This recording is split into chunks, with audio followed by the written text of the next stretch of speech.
How to redeem 16-digit code on PS5.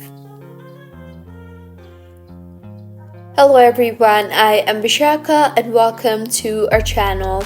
I will take you through the step-by-step process on how to redeem 16-digit code on PS5. Now, let's get right into the tutorial. Firstly, go ahead and open PlayStation Network account or use your existing PSN account. Next, select the PlayStation Store icon on the PS5 system home screen. Now, on PlayStation Store, select Redeem Codes at the bottom of the menu. Go ahead and enter the code in the text box you see there and then tap on the Redeem button.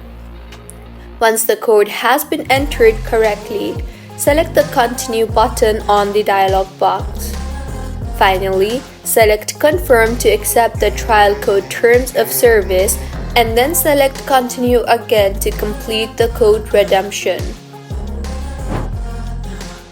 So, this is how you can redeem 16-digit code on PS5. If you found the video helpful, smash that like button, comment if you have any queries, and be sure to subscribe to our channel Login Chimes for similar helpful tutorials. See you on the next one.